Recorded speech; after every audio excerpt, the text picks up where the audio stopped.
सबको जय मसीह की। परमेश्वर आप सबको आशीष दिए। आज मैं एक छोटा सा वचन आपके बीच में से लेकर आया हूँ, जो कि भरतुक की किताब उसका 12 अध्याय उसके 41 आयतें है। यहाँ पर कंगाल विधवा के बारे में है जो दान डालती है, उसके बारे में आज का वचन मैं आपको देने जा रहा हूँ। बाइबल बताती है कि 41 आयत में लिखा है, 12 की 41 में, वह मंदिर के भंडार के सामने बैठकर देख रहा था कि लोग मंदिर के भंडार में किस प्रकार से डालते हैं, और बहुत से धनवानों ने बहुत कुछ डाला। इतने में एक कंगाल विधवा आकर 2 दमड़ी जो एक अधेले के बराबर होती है डाली।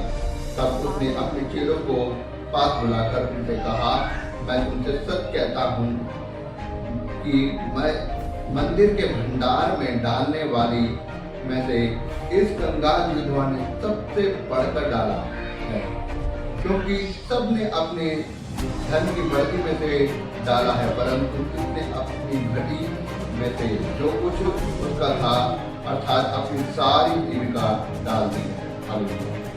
मेरे भाइयों बहनों, बाइबल यहाँ पर इस प्रकार से बताती है कि बाइबल कह रही है कि परमेश्वर जब मंदिर के बाहर बैठकर देख रहा था कि लोग क्या कर रहे थे, जो दान वाली जो ऑफरिंग थी जो उसके अंदर डाल रहे थे, बहुत सारे धनवान ने बहुत कुछ डाला।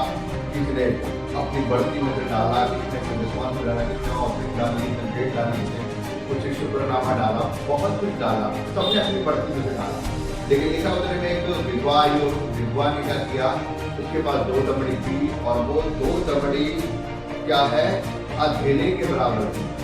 अधेले के बराबर थी, उसके पास 2 दमड़ी थी, उसने वो 2 की 2 दमड़ी डाली।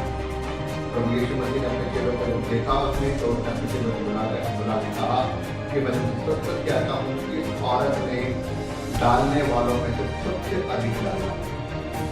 अब उसके चेले पूछते हैं, सबने बहुत कुछ डाला, लेकिन इस बहन ने जो उसका 2 दमड़ियाँ डाली है।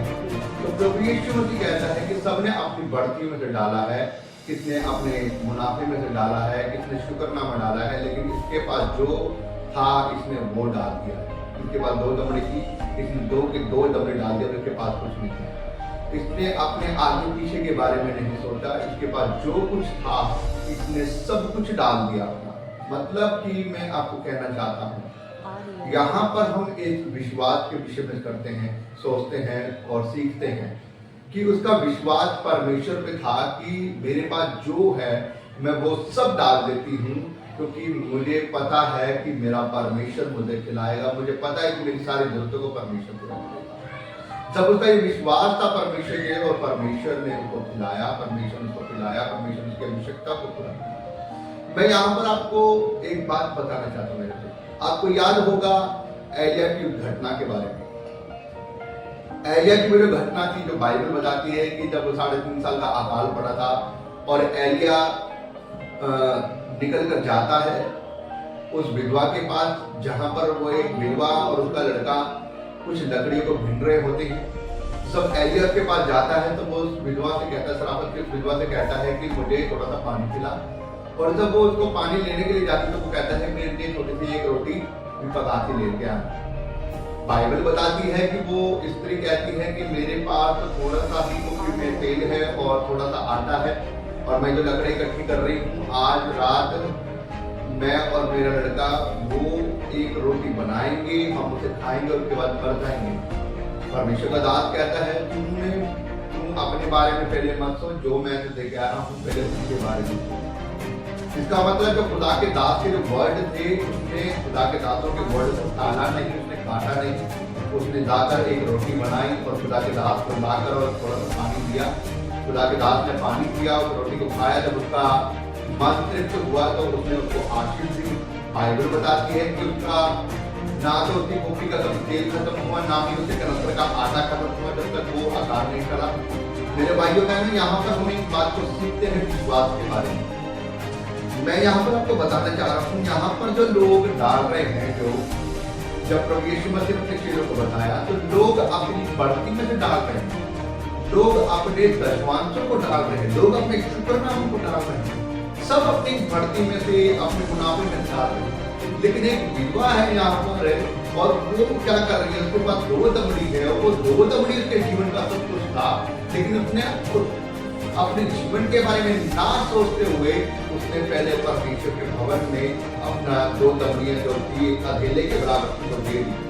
बल्कि बाइबल इस प्रकार से बताता है वो 2 दमड़ियां ही उससे सब कुछ थी, उसी से उसने अपना परिवार चलाना, उसी ने उसने खाना था पीना था, लेकिन उसने अपने बारे में ना सोचते हुए उसने डाला और परमेश्वर ने कहा मैं तुमसे सच सच कहता हूं इसने सबसे बढ़कर डाला है। हालेलुया।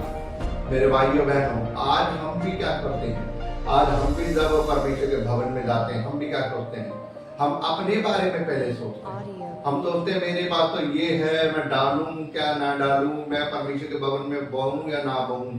लेकिन बाइबल इस प्रकार से साफ कहती है यदि तू बोएगा तो तू काटेगा। सिंपल सा फॉर्मूला है। अगर आप इस विषय में प्रार्थना करवाने की कोशिश कर रहे हैं कि पास्टर जी मेरे लिए प्रार्थना करें, मेरे जीवन में बरकतें नहीं आ रही है, मेरा काम नहीं चल रहा है, मेरे जीवन में आशीषें नहीं आ रही है, याद रखना प्रार्थना करना आपकी आत्मिक लाइफ को बढ़ाता है, वो आपकी आशीषों को नहीं खोलेगा। आपके जीवन में बरकतें आशीषें तभी आएगी जब आप बोएंगे, क्योंकि बाइबल सीधी प्रकार से कहती है जब आप बोते हैं तब आप अपने जीवन में आशीषों को होते हुए देखते हैं। बाइबल में प्रभु यीशु मसीह ने साफ कहा तुम बो कर देखो और देखो मैं यहोवा परमेश्वर आकाश के झरों को खोल दूंगा तुम्हारे लिए, मैं समय समय पर तुम्हारे लिए मेघ बरसाता रहूंगा, तुम्हारे अन्न धन पर क्या करूंगा, मैं मेघ